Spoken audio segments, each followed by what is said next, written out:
both sides making plays. Same theme we've been talking about. Yeah, excited to watch the tape and kind of move forward. But this is a big week for us as a team, and I believe we're off to a great start. So, when the Pats first come on, where are your priorities? Where are your eyes? What are you watching? I don't think it changes for me, honestly. It depends on each play, kind of what's going on, or kind of like you're asking about what makes you excited about like a good play or a bad play. You kind of know when I get the script, I both plays on, which is nice. It's a nice little perk of the job, you know. So I kind of know what's going on before it happens. What'd you think of Nicky Manwaring's interception? It was a great play. We should put the ball away when he caught it. But yeah, I was asking him, hey man, like you having fun out here or what? Great atmosphere, competing. We're asking a lot out of him. He's playing hard, learning a lot. But good to see him make a play. Is this the plan, Mike, to ask this much of him, or is he picking it up so quickly that you keep giving him?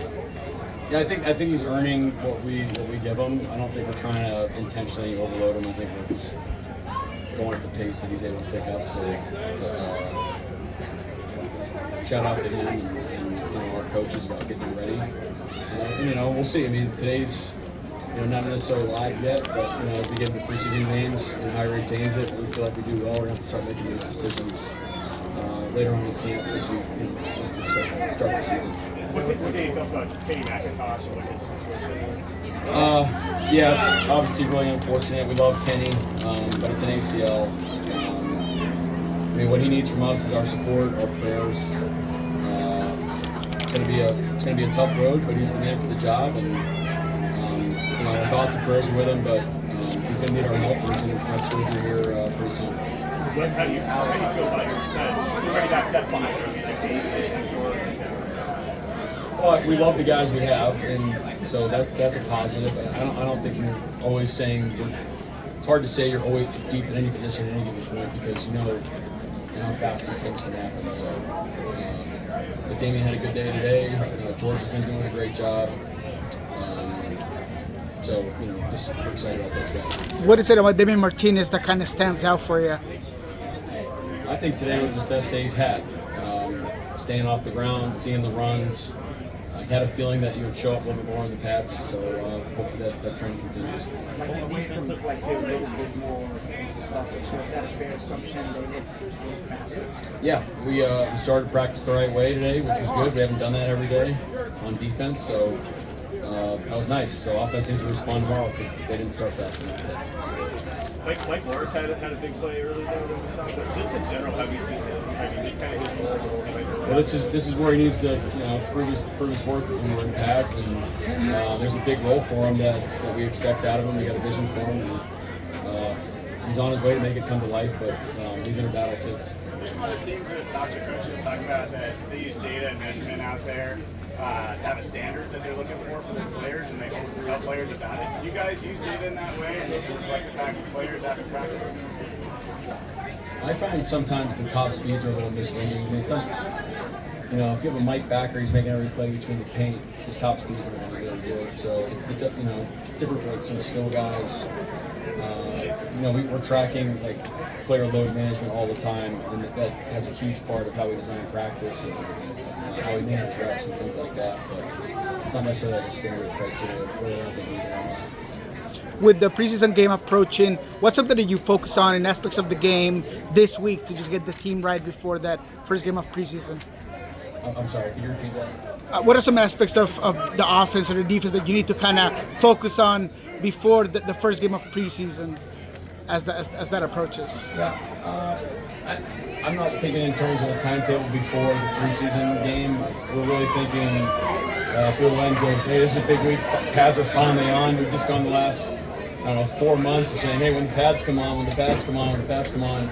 So now they're on. So now it's time to go. Now you can see, like, when we're playing real football, like, who can hold up when we're physically challenging each other. There was a moment in the 1v1 where Leonard Williams pulled a great dribble off to the side and was coaching him up, showing him a couple of what do you see or what do you expect from a guy like this? That's something common where you see a defender working with a rookie offensive line. Well, I mean, it shows you who Leo is, but I wasn't over there to see it, but I have seen it up to this point. Even on tape, you can kind of see behind of the vets talking to the rookies on both sides of the ball. I think the guys are really conscious about, 12 is 1. We're sharper than each other. We're going to compete the heck out of each other when we're going, but we're also going to support each other and hold each other to a certain standard. And it's great to see the vets set the example. You were telling us about the Marcus Lawrence's practice for drilling. How does his just brute strength show up? I mean, he just pushes guys back. This is probably the best compliment I can have. He looks like a giant on film. So hopefully that paints a picture for you. I don't know what his actual measure. I think he's like 6'3" and something, 250 and something. But that's how he plays. How do you feel about your injury? I thought I think our guys are practicing their tails off right now. So there's a lot of great stuff on tape. A lot of competition, kind of after, without Chenna being up right now, after the 3 guys. So we'll see how that kind of shakes out, and how there's different skill sets too. So we kind of special teams is going to be a big part of it, but we do have some flexibility on D-line too. Like we played Leo at the end, so we've been able to kind of get through without necessarily having a ton of edge guys. Didn't see Ernest Jones out there. Yeah, EJ, another personal matter, another person. Just for him and his family, could use all of our prayers right now. He's okay. Everything's good. Okay, but we love him and he's with his family right now. Going off the edge, we were able to bring back Smith. He was here for a couple of years. He was a Delaware free, and then brought him back.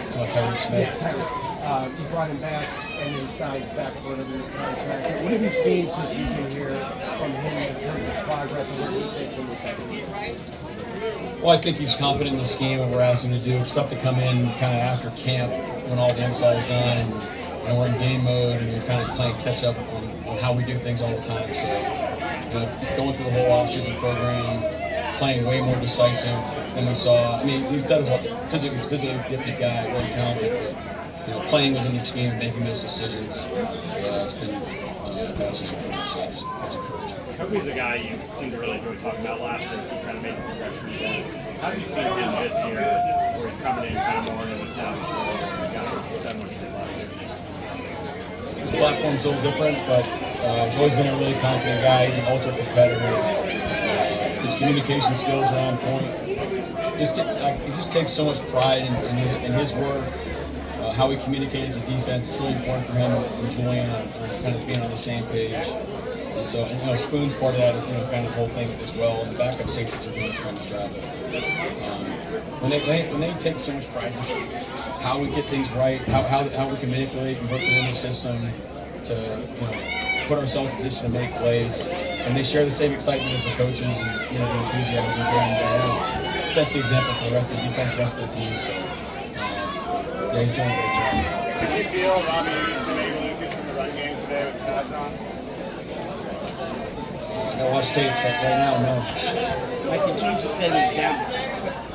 In terms of setting, No, we didn't run the ball very well today, so we gotta do better. in terms of setting an example of competition, how are you seeing Cooper Cup and let's say JSN, Jake Bobo set the tone for people like Cody White in terms of how they're practicing and being professional, stacking plays as you would say? Well, it's tribute to Cody. He doesn't need. I mean, this guy is a tremendous practice player. He's a tremendous work ethic. But those veteran guys, I mean, Coop is just. I mean, I'm happy he's on our team. I mean, I just couldn't be happier to have him as a Seahawk. All the things he does on the field, the attention to detail, the work ethic, the attitude, the enthusiasm. Just as a leader of the program too, that you can. Like, he's seen a lot of great things, and he's got a lot of great ideas. He's a guy that you kind of lean on and making decisions about what we're going to do as a team as well. So I think he's definitely one of the top leaders on the football team. Your offense asks a lot of the tight ends. What is it that you've seen and how you've seen Elijah Arroyo progress along this couple of days? I think you saw him come alive in that last Shells practice on Saturday. Making plays down the field. He's got to keep attacking all the details that he needs to do. He's a rookie, doing a lot of great things. You see what he's capable of doing. But we're going to be counting on him, and we're going to be asking a lot of him too. So he's got some room to grow. Just especially in the run game. And but the attitude's there. You know, the effort's there. You know, the day in, day out, the attention to details. Just you're going to make it come to life now. You know, we're in pads and we're competing. Thank you. What did you see in the run game that you didn't see today? If I just gave you something, I'd just be making something up. We just defensively, I thought we played well today in the whole game. So, but that's how these things work. You know, offense is going to come back. You know, there's going to be things on defense we're going to be itching to fix, and that's how you become a better football team. Shaquille Griffin status? This should be back early this week. Is it live tomorrow? We're in pads tomorrow. Yes. Jonathan Hankins, anything new there? Yeah, nothing with Hank. Doing a good job. Coming on. Quentin Bohanna's got a decent amount of run up there with Hank out here. What do you kind of see from him and like from him in that kind of spot? Well, you know, a man his size, you think maybe he's just limited to the A gap, but you know, we can actually move him across the line, and he's a pretty dang good athlete too. So that shows up. Normally, you're not able to play out and see that with the tackle, but he's doing a good job on that front. You know, he's got a great opportunity in front of him. There's a lot of reps to be had on the D lines, and he's making the most of them right now. But practices are getting longer, and you know, D line's going to be a stress point for those guys to bring it throughout the course of each practice. Can you speak to Federico's performance so far, just the international player program? One, I love the program. It's awesome. You know, AD's got a big part of it as well. Federico's doing a great job. I'm really excited about him. I feel like he's got a good future. But, you know, this play's been made out there as well. So, but really sharp, makes calls quickly, is decisive. The athleticism you can feel, getting to the second level. So, promising stuff.